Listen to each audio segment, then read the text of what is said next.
Ever find yourself putting off a big decision, or ghosting somebody you really care about, or even shelving your own dreams for no clear reason? Well, you're not lazy, you're avoiding. But why? Well, we'll find out today on Off the Couch. And welcome to Off the Couch with Dr. Greg, where psychology meets everyday life. We're here with producer Brian Gomez. Happy Tuesday, you guys. And we have Tony Sweet. We have Tony Sweet on the board. Hello. Well, you probably saw our new logo that's been airing with me and a rocket ship. Thank you. A flying chair, and that's Brian on the rocket ship. That was pretty cool, Brian. I love it. Brian I'm really obsessed with it. Yeah, he really played a big role in putting that one together. So thank you. I'm glad you like it. Thank you guys. Today on Off the Couch, we're going to dig into the psychology behind why we dodge risks, people, and even our own potential. This is kind of a big topic, folks, but it's something that affects all of our lives. From the fear of failure to the fear of being seen, we're unpacking what's really going on and how to stop ghosting your own life. You know, people avoid for a number of reasons.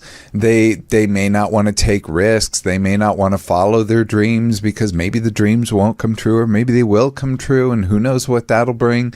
They may avoid confronting people or making major life decisions. What do you avoid things, Brian? Yeah, I think I would say everybody has something that they avoid at what point or another. I'm constantly avoiding things. Taxes, I anything, definitely avoid taxes. Paying bills. I'm just like, I don't want to pay it. No, but even like driving, a certain way. I'm like, I don't want to drive down that road. I'm going to go this road. Driving a certain time in LA. Yes. That's when you have to avoid. That's true. I like to avoid the busy times. Mm-hmm. I do. So, yeah, we all avoid. And in fact, in many ways, avoidance keeps us in check. And avoidance is really a strategy that's protective. That's something I help my clients with a lot. Avoidance can help protect us from discomfort, help protect us from fear, perceived failure. But unfortunately, avoidance also has a cost, especially if what you're avoiding can bring you some kind of reward. So we're going to go into the 8 major reasons that people avoid. Number 1, this is probably the most predictable of all, the fear of failure. This comes from achievement motivation theory. Brian, do you have a fear of failure? Oh, yeah. Okay. Oh, that one is mine for sure. Which I hate because a lot, like you said, it does stop you from doing things you want to do because you're scared of failing. I mean, I've suffered from this a bit. Sometimes I don't think about it much, but I don't think about failure as much as... I don't know. Like, I have all kinds of other different craziness going on. But here is where avoidance protects your self-worth from perceived incompetence. I can see that, where you just don't want to look bad in that sense, right? You just don't want to look bad. You just don't want to even find out for yourself that you can't do something. This would be like, I'm not going to take... I remember I did. There was a math class in my senior year of high school I didn't take because I didn't know if I could get an A, and I had straight A's. Oh. So I know that sounds very weird, but it was called math analysis. It was really it was like a more in-depth calculus class. I don't know, but it was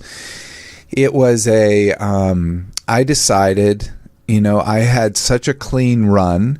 Even when I took geometry, I got 100s on every test. I never missed a single item on any test the entire year.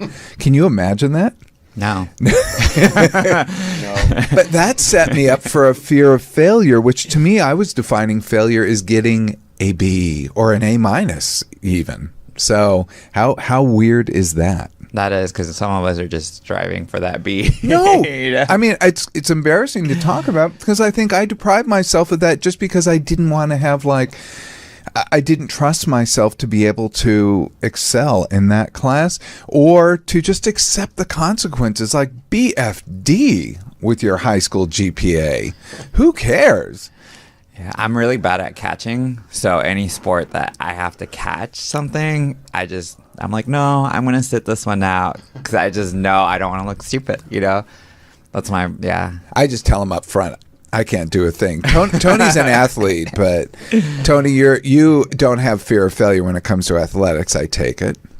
Or do you? No, not athletics. Mine was more the success, but I think it was different. I wanted to be successful, but I was scared to be successful because I was scared that once I was successful, I would lose it. My man.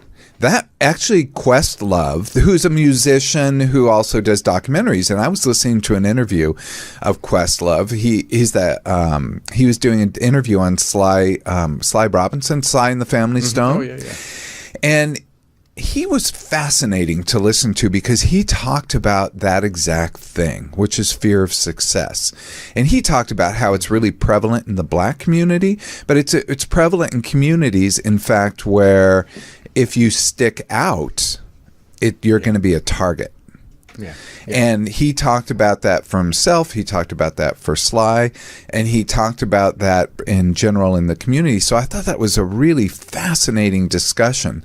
But here you're articulating it as well, that if you succeed, who knows? Like, it's an unknown. Mm-hmm. Well, you hear all these people that win $200 million and then they lose it all.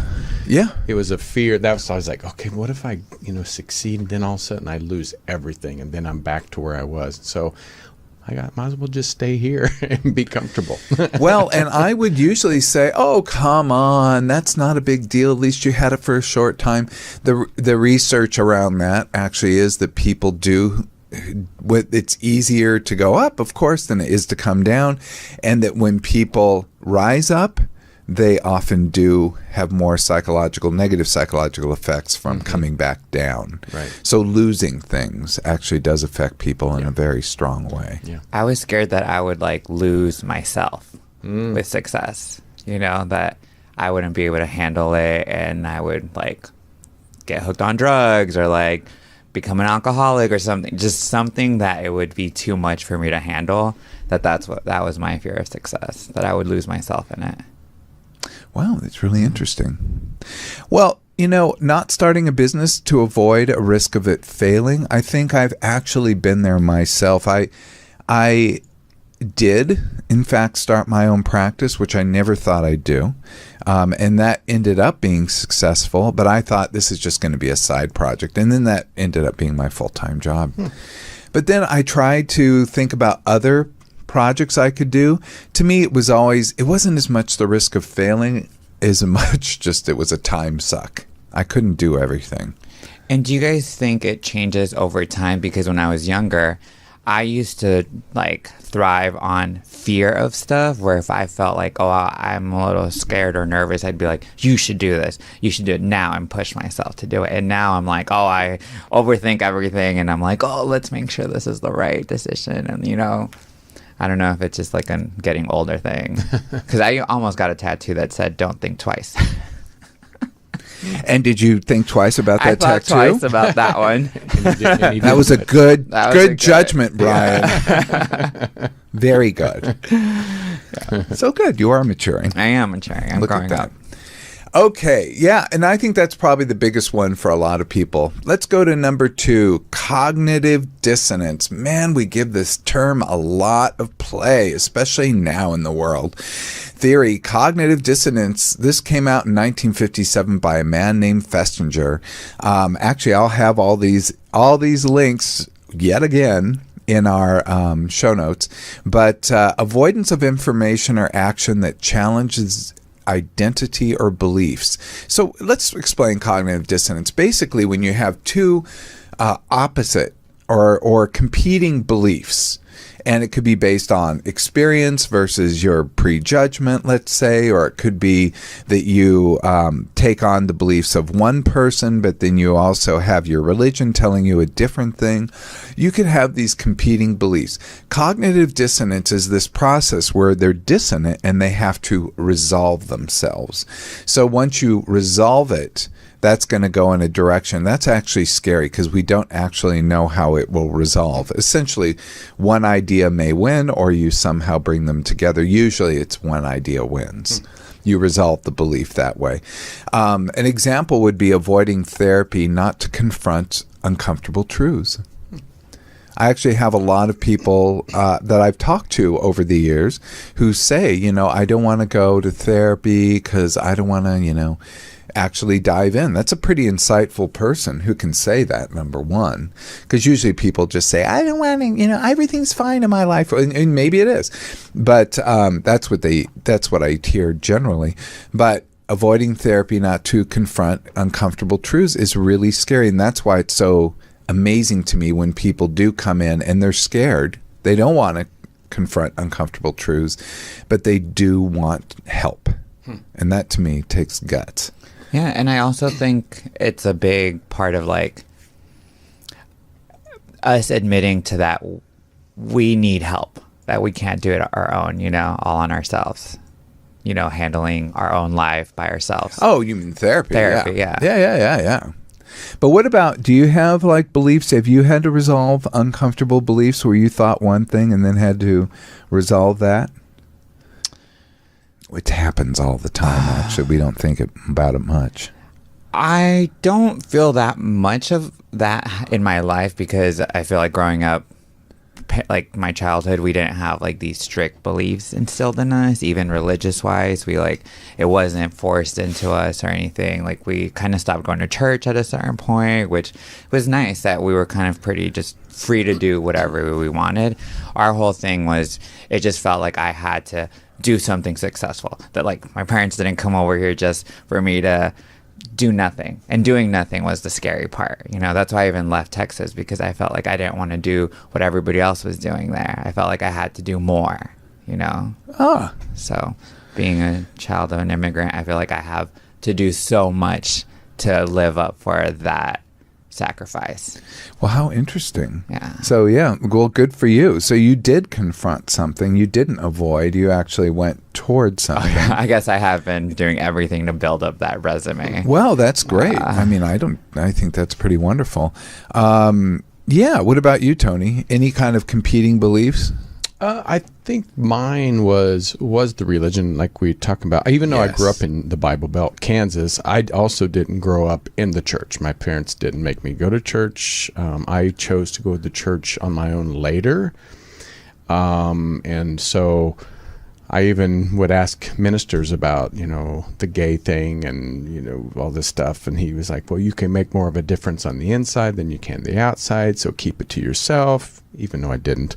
But years later, when I started the first gay Christian podcast in 2008, I started going to these gay churches, and I saw so much political stuff behind the scenes that it really changed my view about religion. How I felt,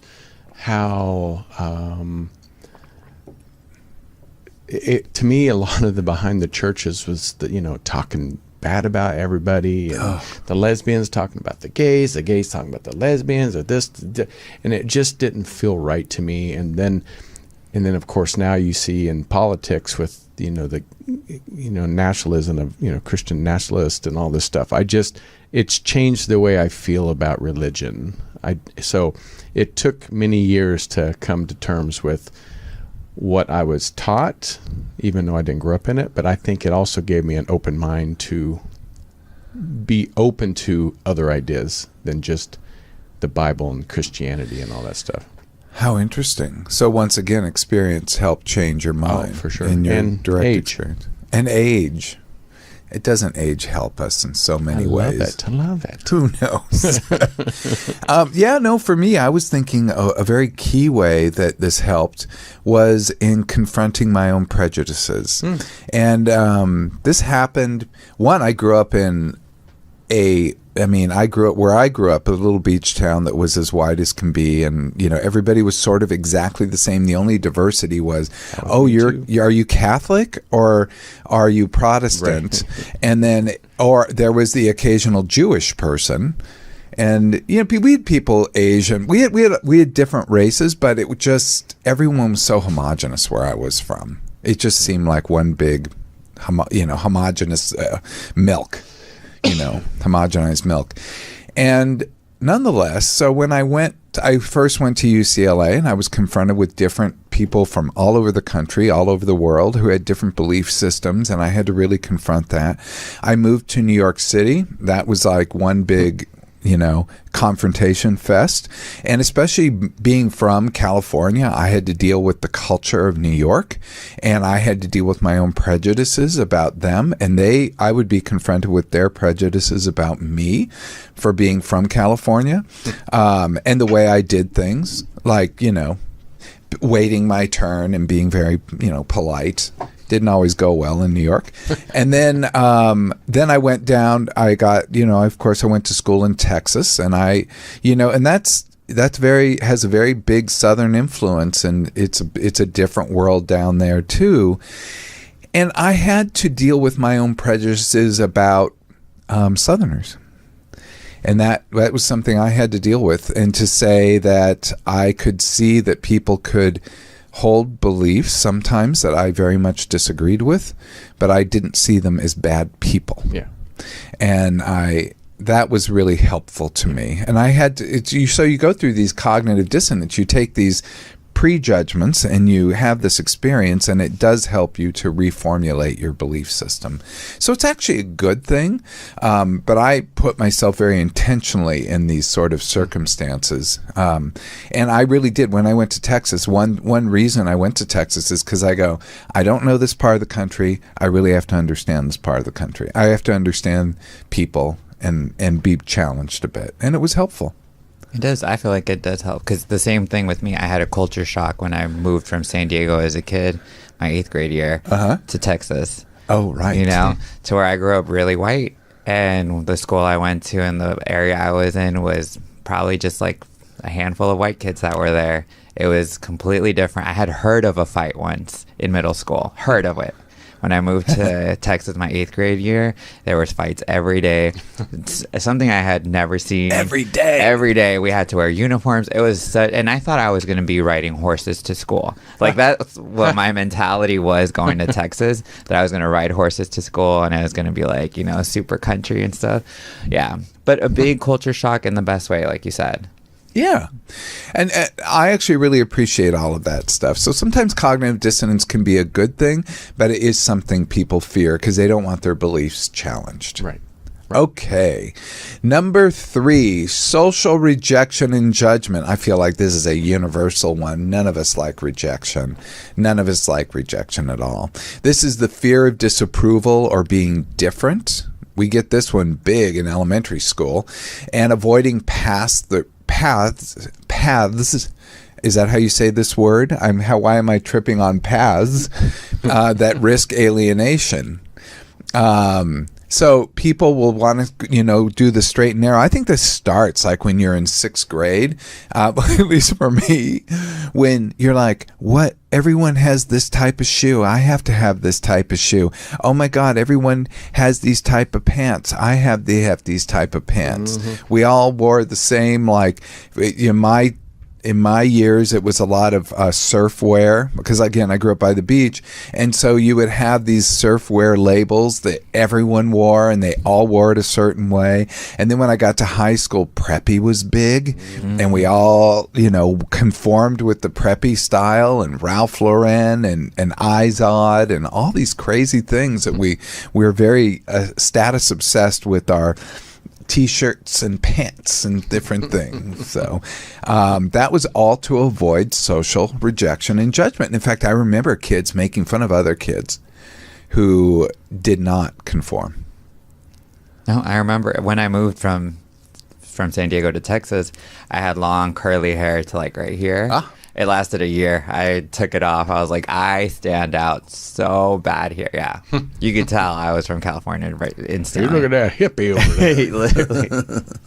But let's talk about the biggest one of all. I mean, for all of us, or certainly for me, it's hiding one's sexuality.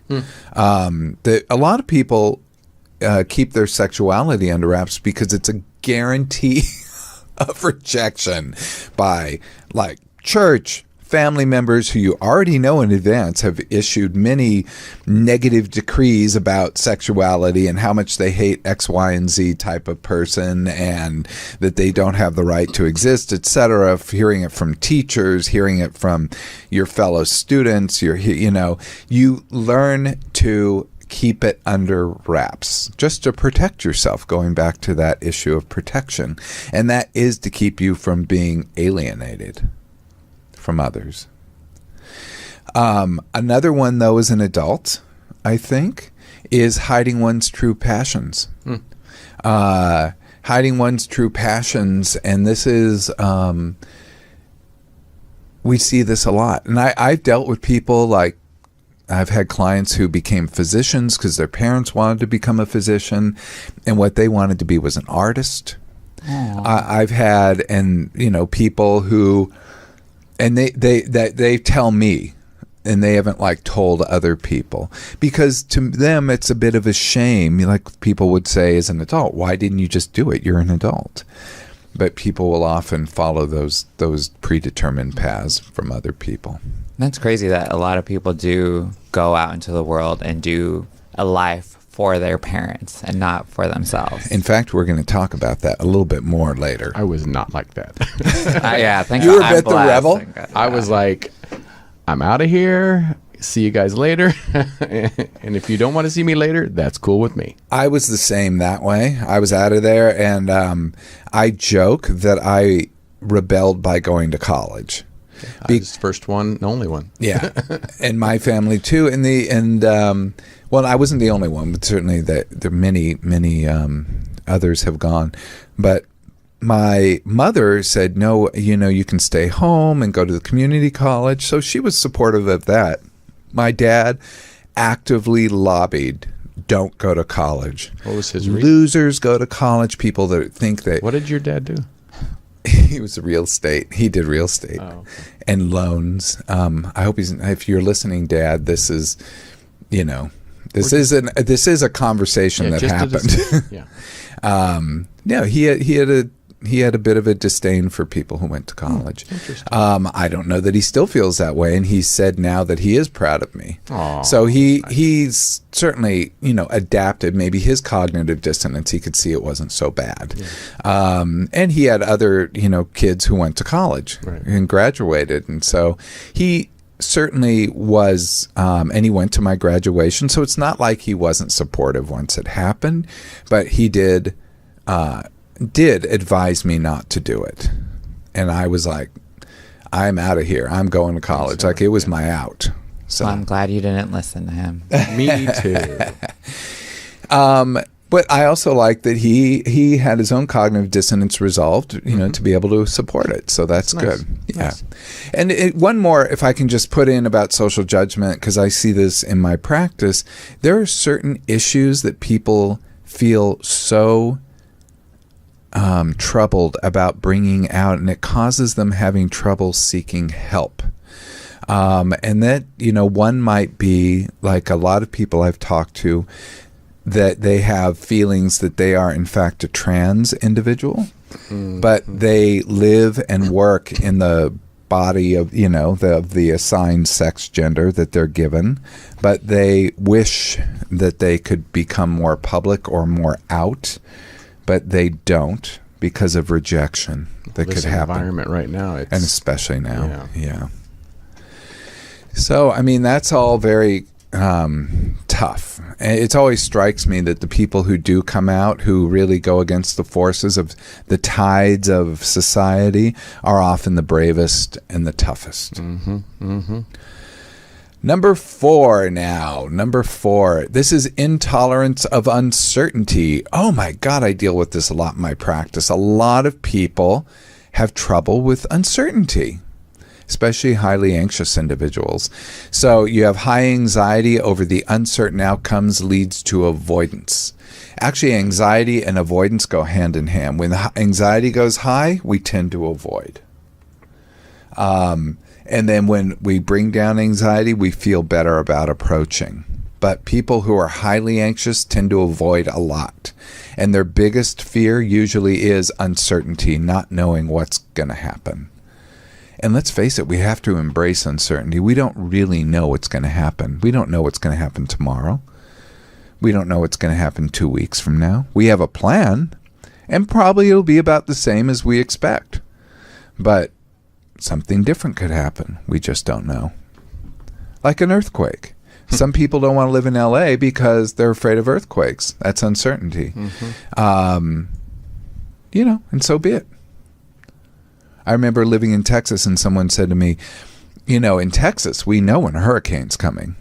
It would flood the city. It would be super disruptive. It would just cause all kinds of destruction. But they did know when it was coming. So you could kind of prepare. But earthquake, you don't know. You just have to expect it could come at any time. So yeah. No, I grew up in Kansas, of course, and tornadoes. And my grandmother, who lived out here, and my uncle, they were all like, "Oh, I could never live in Kansas because of tornadoes." I was like, you know how rare that tornado would actually hit your location? I said, earthquake, when it hits an area, it's a large area. I said, so you would be fine. But yeah, I've heard that before. Can I tell you a tornado story? Of course. When I lived in Houston, I worked at a counseling center, the Montrose Counseling Center, and it was a giant brick building. Uh-oh. Yeah, you see where I'm going. So I was in the building, and all of a sudden, there's this explosion, and we had barely any windows. We had a few doors. It was like a brick. It was just not the most attractive building, so we got it cheap. But the doors blew open like an explosion, and it was just dust and wind everywhere, and it just settled down. And we looked across the street, and the 2-story wooden house that was across the street was gone. It was just sticks. It was just wood. Was there no warning or anything? Well, I didn't know about it. I mean, maybe there was a warning, but everyone was surprised in our building. Right. Wow. And a tornado had hit. Isn't that the wildest thing? I lived in Kansas all my life, and I've never been hit by a tornado. And the California boy. Well, I was in a building, I guess, that was fine for tornadoes. That's wow. Yeah. I don't know if the tornado hit our building even. It hit across the street. I mean, who knows? Tornadoes are very unpredictable because there was a house outside of my hometown that got hit by a tornado. The upstairs the downstairs was completely destroyed. The upstairs was fine. It's wild. It's so unpredictable on how things, like a house across the street would be perfectly fine. The house across the other street is gone. So yeah, it's just so unpredictable. Well, they cleared out that house and they put up a car wash, which I really appreciated. So you could just poor people, but yes, that's wow. No, Houston has no zoning. Believe me, it's like land of the who knows what. And we are on a main street anyway. So yeah, this could be any kind of fear of uncertainty, not applying for a new job due to fear of the unknown, or any kinds of things.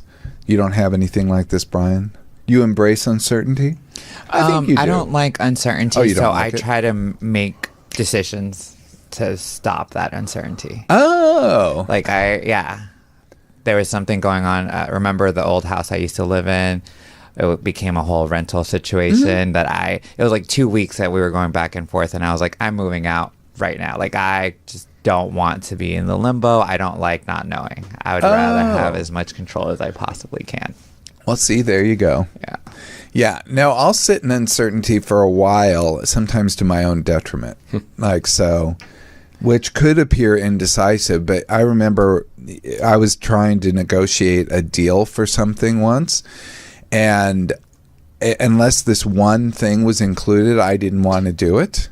It was basically malpractice coverage for me. Like, if I wasn't covered about a patient, and what they wanted me to do is to assume that myself, and I'm like, I can't take on this this thing unless I have coverage. And we went back and forth, and I was ready to walk the whole time because of that. It's not that I didn't want it. I wanted it very badly, but I was willing to sit there, and then eventually they did come through because it wasn't a big deal. Just like... But yours was a big deal, having that. Because the liability to me, a single person, versus this big, giant international corporation, right. Them assuming the risk versus me, that was a big deal. Yes, you're exactly right. Okay, number 5, learned helplessness. This is one of the great theories in psychology. This is Martin Seligman. He developed this in 1975. Learned helplessness is a special thing. This looks at our past failures, that past failures condition people to believe that their efforts won't matter. So when you've had past failures, you think, well, why even try? I'm not going to do this. That's you, Tony? Not as much now, but I think that went back to what I was talking about earlier. But yes. Because I think everybody in my immediate family, my brother, my sisters, all of us, for some reason, our family were the only family that really didn't go off and make it other than me. Oh. Yeah. Like my uncles, all their families went off and become doctors and lieutenant colonels and, chiropractors and dentists. And my family did not. And I was like, well, apparently our family's cursed. It's our lot in life. Yeah. But for me, even though I was like, I'm going to go to college, I'm going to be the first millionaire, and all that stuff. The millionaire hasn't happened yet, but still could. But that was me. I think this is a big one. Because this is a pretty normal one. This is how we protect ourselves, and people do this without realizing. Learned helplessness is actually something that can happen unconsciously, and it is at the heart of a lot of people who feel depression. Because with depression, sometimes we feel, oftentimes, it is a truism of depression that we feel like we've already failed, so why try? So, and I often explain this, that it's as if you were standing on an electric pad and someone shocked it, and then you went to the other side of the room and you got shocked there, and you went to the other side of the room and you got shocked there, and you went to the other side and it shocked there. Eventually, you'd start to think, no matter where I go, I'm going to get shocked. Yeah. And then, let's say we can guarantee that on one corner of the room, there is no electric pad and you won't get shocked.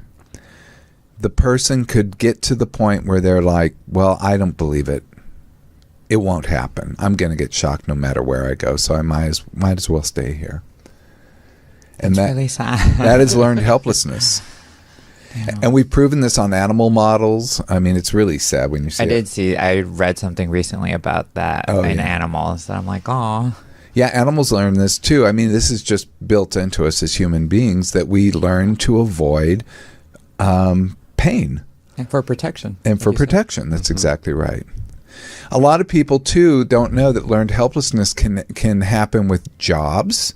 So let's say you take a big swing. You take a big swing and you put out an album. You take a big swing and put out, a movie, or you start a job in a particular way and you fail. That particular big fail, that's a tough one. Maybe you can get back up and do it again. So you do it again. And then you take that big swing, and then once again you fail. But after a few, you may start to avoid. You may think, well, I'm not a good composer. I'm not a good movie maker. I'm not a good businessman. You could think those things. I think people who are very successful often have those same experiences, but they keep pushing forward anyway. Somehow they're immune to learned helplessness. Their egos take over, which can be a very good thing. Or it could mean that they're going to be in for repeated shocks for a while. And there are those people too, so we never really know. But the people who succeed really do push forward. And I think for me, being an entrepreneur, once I started being an entrepreneur, that's when I started changing.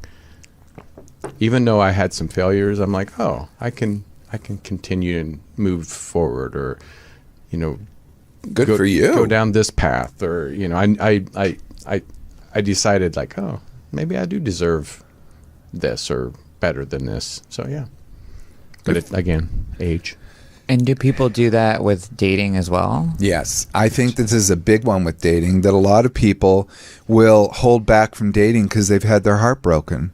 Sometimes, the first heartbreak's always the worst. Let's face it. First heartbreak's the worst. And then you get better. It's not that it hurts any less. It's that you're able to tell yourself, I'll get through this. I'll be in pain for a while. But I know there's another side to this, and I just have to work through this pain. And eventually I can go out and meet someone new. So repeated heartbreaks, yes, can definitely leave someone there. But there are those people who choose not to date just for this exact reason. Or choose to stop having children, because they've tried so many times. And, one thing I can say about one of my sisters, I really marveled at the fact that it wasn't until I hear this story so much, it wasn't until she said, no more. She was doing IVF, and she said, "This will be the last one." And then it worked. Yeah. After repeated attempts, but she was like, "I am done. I'm going to follow through on this one, but I am done." Aww. That's when it happened. Did she have like triplets? She had twins. Told you. Oh, wow. And they're 18 now, 19. Wow, that's great. Yeah. So, and I marveled at that because I've heard that story so many times from women. That they're like, okay, that's it, I'm done, and then they get pregnant. I feel like it's like that with life a lot, though, when we're usually like, I don't want to, I'm done with this, and then boom, it happens. How many actors have I heard over the years like, I'm done with Hollywood, I'm moving back to Texas or Tennessee, and then that week they get the role of a lifetime? Yes, I've heard that one too. Mm-hmm. Yes. So, I mean, never say never. Right. You just got to keep trying one last time.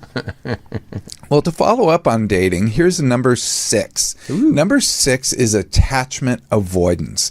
This is hooked to attachment theory, which we hear a lot of, especially on TikTok, because all they do is talk about attachment theory, and there's only like 4 different types of attachment and like some subtypes. But I mean, basically, it's just putting people into these giant groups.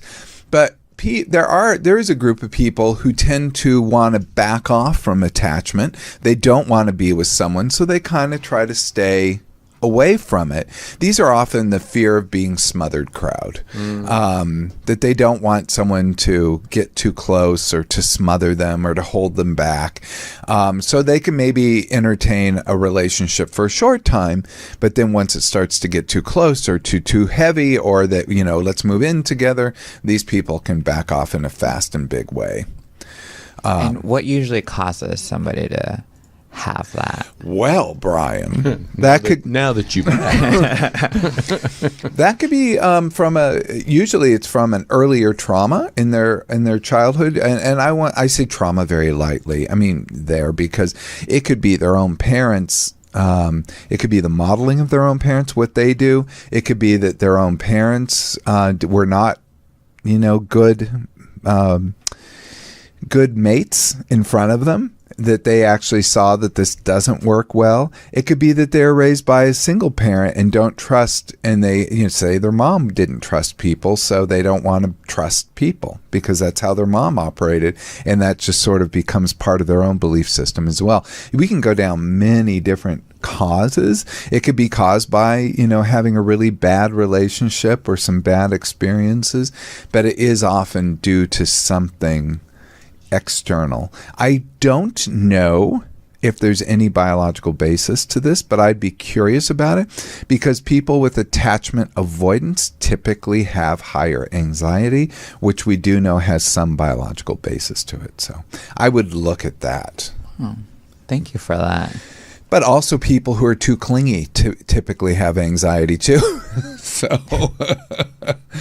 I don't want to paint things with a big broad brush. That is my problem with attachment theory. Attachment theory is very interesting and it's very interesting how it, kind of spills out, but I hate it when it just becomes like a catch-all explanation for things. That's just my own. Avoiding serious romantic relationships, and this could be despite loneliness. Even if you're very lonely, people could say, well, I really don't want to endure that kind of, thing, be subsumed and sucked in and have to give up my life. So, oh well. Yes?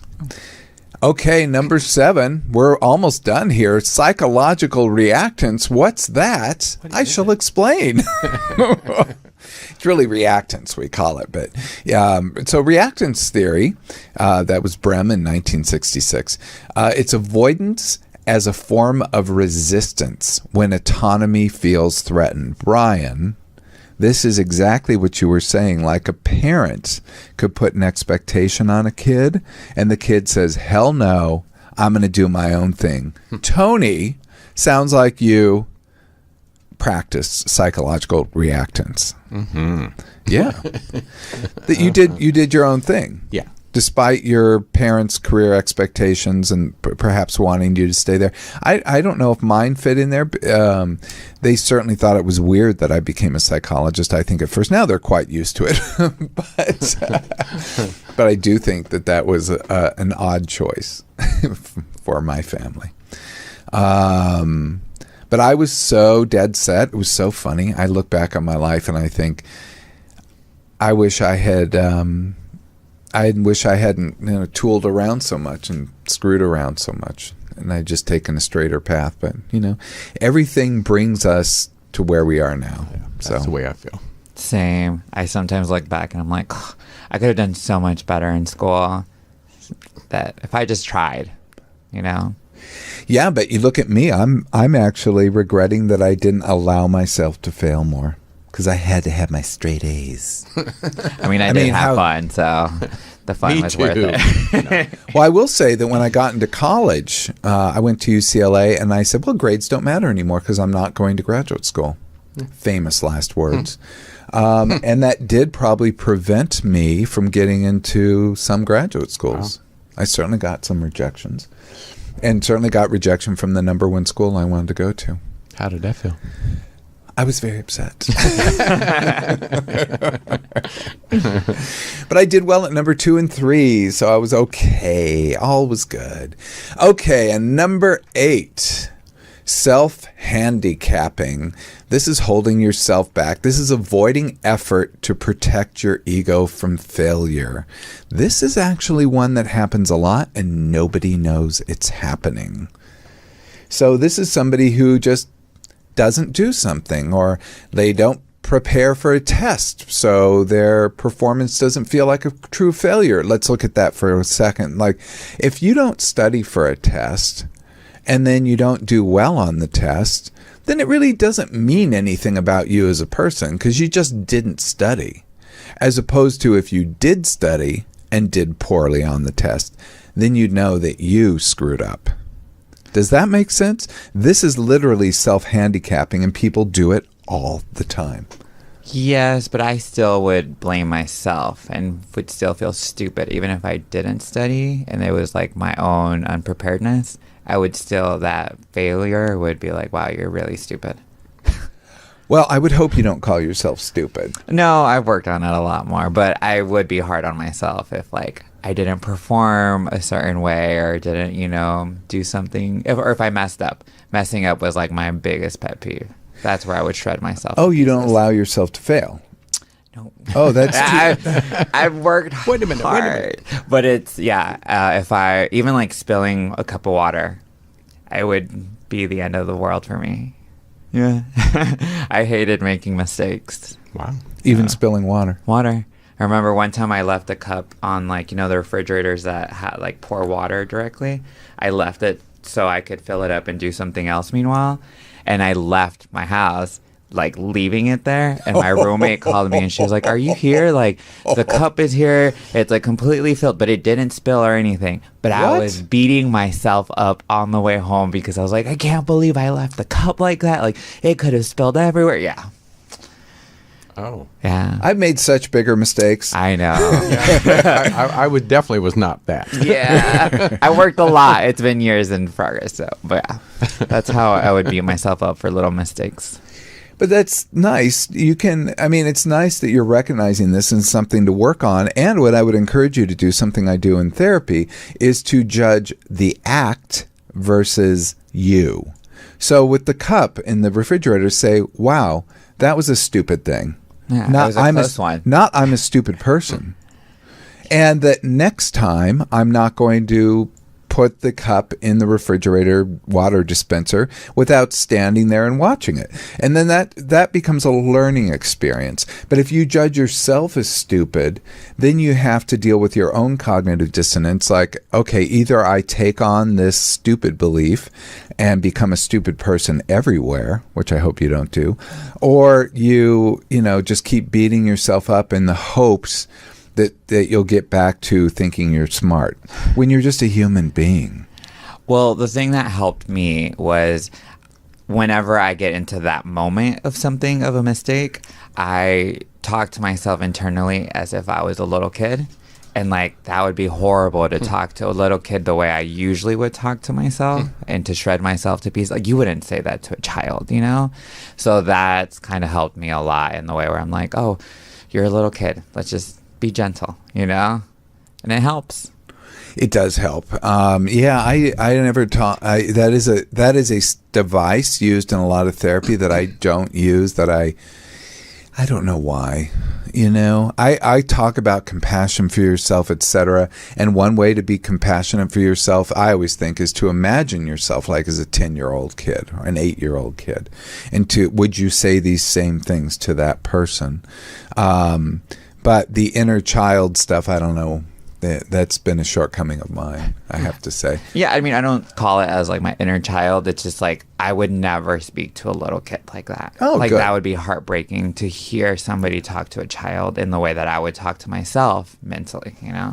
Good for you. Yeah, it's really painful to watch someone speak to their child that way. Yeah. So it's the same pain being inflicted upon you. And it works. It's weird. Like and I didn't even learn that in therapy. I can't remember if I heard somebody say it or something like that, but it worked. You heard it, and I'm glad it worked. Wow, you guys, this kind of brings us to the end of all of our, research-based reasons that we ghost our own life, that we avoid things. But do you have any others that might be sticking out there? I do want to say that I feel like a lot of the times when we avoid stuff, it feels like something horrible is going to happen, like we're going to die. It almost feels like if we face it, we could die.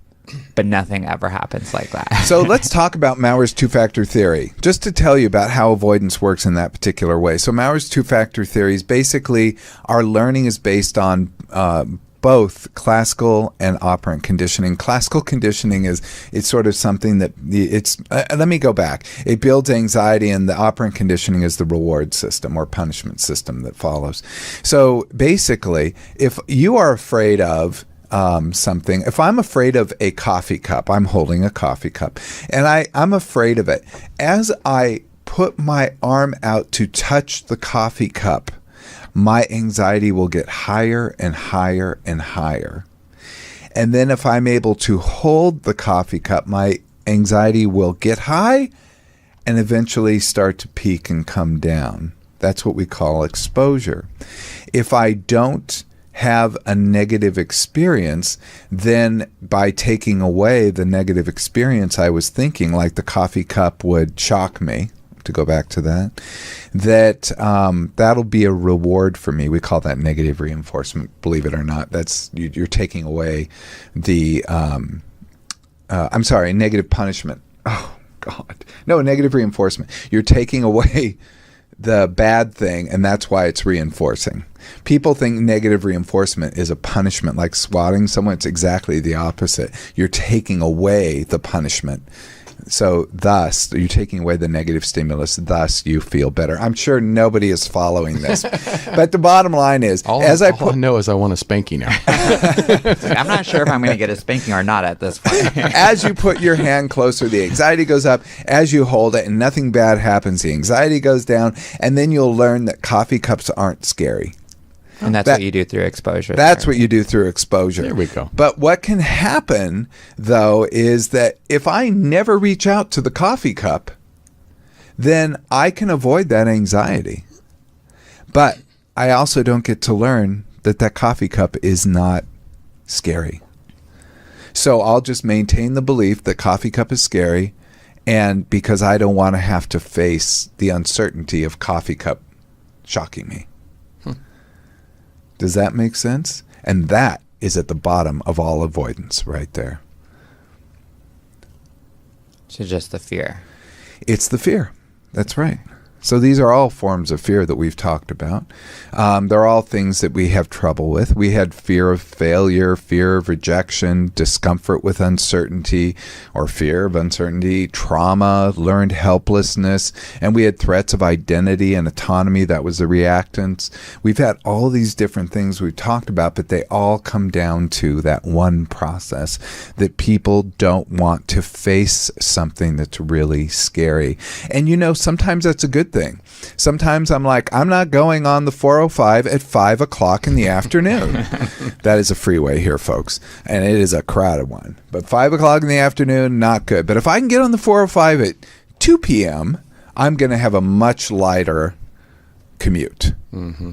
Or if I have to wait past 5, if I go after 7, it's going to be better as well. But at 5 o'clock, it's going to be hell to pay. That's true. Yeah, or going to LAX. Oh, 5 o'clock pickup at LAX. Nope. Yeah, so all of that causes us to avoid things, but sometimes that is a good thing too.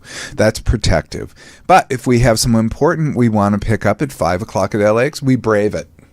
We just do it because the reward outweighs the punishment, which is the anxiety. What? Maybe not you, Brian. Maybe I'll get them a car.